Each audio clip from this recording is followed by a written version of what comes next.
I do want to delve into at least the shallow end of something. I'm hitting you with this. I'm surprising you with this. So please say, I'm ready. If I don't want, but also say, hey, I don't want to do it. Let's not do it. Because I thought you were speaking on something that I think a lot of parents go through. And that is, how can I still maintain being a good parent or being a better parent when I have adult children who need to be making their own decisions? And sometimes that decision is, am I going to listen to the good wisdom that I'm even getting from that parent? And you were just kind of touching on that, and I thought some good stuff kind of came from, because you're a super wise dude. So kind of where are you at with it? It's funny because I was listening to the book by the dude with the great beard, Wilson. He's from Detroit. I don't know. When I was telling you guys everybody should read. Yeah. I don't remember his name either. But because he talks about marriage and he talks about fathering adult children or soon to be adult children. For me, I'm on the understanding that I'm a counselor. Okay. At this point. Yes. I can't be your director because you're not in my household. And the only time I can give you counsel is when you request it. Right. Because if I don't do that, I'm kind of interfering in your growth path. Right. Even as, when we were children, we did stuff and we had to learn how to not talk junk to the person because you get a snot box busted. Same thing in life. Sometimes we have to learn from the mistakes we make or the things that we get right. Hey, this worked. Or maybe this doesn't work. And for some of us, it takes longer. We would want your children to get it at 18, but sometimes they don't get it to 25, 30. But think about yourself. How many things have you not really figured out until a year ago? Right. A couple years ago, you're like, oh man, I've been doing this backwards. I say for God, for me, I did it without him and led me to so many different ways that now I'm like, oh no, he got to be the first thought, the first question, the first person I ask is him, and then everything else. So I had it backwards, but I had to late 40s before it clicked for me fully. But at least it clicked, because I think a lot of parents miss the lesson that you learned, which is you have to let your children eventually, if you push them out the nest or they jump out the nest, whatever it is, they have to learn how to flap their wings. Yes. And it can't be you. I think some parents misconstrue helping with trying to control. The helicopter parents. We call it helicopter moms and stuff like that, where you're just hovering always over. Yeah. You do more damage, and a lot of times with men, we'll say on single parent households, we say demasculating your child, your boy child. And I understand that to be where you don't allow your son to become a man because you always want him to be your little boy, or you think you have to cover and protect him. Right. But the world doesn't care about that.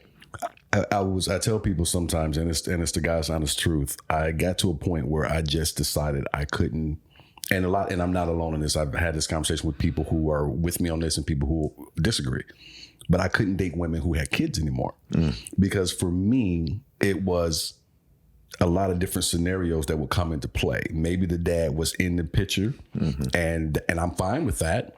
And he plays his role and does his thing. I would almost prefer that be the case, and that there be a good working relationship between the two of them. But sometimes, and for me, more often than not, the dad wasn't in there at all. Yeah. And then she expects for you to help with the kid. But if you overstep with the kid in her mind, now she and the kid are against you and all these different things. And then the number one thing for me would be I would end up having more affection for the kids than I did for the actual mother.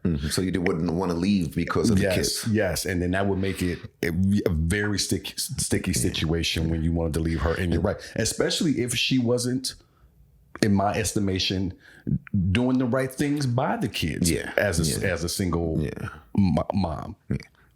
You know, because as a man's man, whatever's in the household, I'm taking care of. And if it's the kids, whether they have a dad who's in the picture or not in the picture, if he's in the picture, I always have a conversation with him. Hey. 100. I'm here. I'm not replacing you. I don't want to replace you. But I'm the man of the house. So if there's a problem, you know. How do you want to deal with that? I had a situation, this was years and years ago. I was with a woman. We were together for quite some time, and I loved her kids dearly. And the oldest one, her father, I grounded her. And she got the phone and called him. And then he wanted to speak to me. And he and I, I'm not going to say the entire conversation, but he and I had a very strong conversation where my point of view was my house. Yeah. So when she's there, she's there. Yeah. When she's here, these are the rules. I give 0. And that's how I relayed it. But I'm not. That's what I'm saying. I'm not going to give the whole conversation. But that's how that conversation. I've had that conversation too, where it's like, bro, you got the wrong one. I know. I've even had where they come back to the house to pick up a child and try and go into the bedroom and have a conversation with the ex. Oh, absolutely. Or, act like it's their house still. And I'm like, bro, let's have a clear understanding of where we are and what's going forward. Right. And most of the time it's understood because they're just trying to see what boundaries you have. Occasionally you have to express that I'm not the one, and you might not want to do that. Yeah. So and stuff like that, because I mean, I'm sure plenty of people, and I'm sure it happens. excuse me, for women on the other side too, with the baby mama drama, all kind of stuff. Yeah. So I'm not saying it's only a one-sided thing. And that's even worse for them. It definitely can be, because it's more of that than it is the other thing. Yeah, and I hate to say it because a lot of dudes, we have to have a discussion about that, about why a lot of men leave and don't come back. Oh, wow. Yeah, that'll be a touchy one. Yeah. We have to walk eggshells on that one. But I think it'd be a good conversation, and maybe bring a mother in here to have her point of view. Oh, yeah. Oh, probably August. Yeah. But going back to where we kind of started and where I was going to go with it, was the other reason was, to your point, you end up, at times you date these women who have sons, and they really want to baby them and don't want to let them grow and become men. And that's a lot to sit back as a man and watch just happen. Yes. And there's no place for you really in it, because technically that's not your son. But at the same time, I can kind of see. And the worst thing you could ever tell me is that's not your son. Don't worry about it. That's not the worst thing you can say to me, because you got it. So that means. But I check out completely though. Yeah, that's what I'm saying. So when you say that, I'm like, oh, say less. Everything. Don't ask me nothing. I'm already making a plan, just like they make plans. So it's a delicate tightrope, being a step parent, and you've done that. Yes, being a parent of, or a adult member in a household with kids. Right. And they have their own opinions. They've been doing stuff their own way. And, kids are smart. They know how to manipulate stuff. They know how to twist stuff. And I've told previous people in relationships that it should be husband or wife and then children. And a lot of times we mix it up. Yes. And because of that, the children are always going to leave. And then you two don't know what's going on, because exactly. you don't have you two as the primary.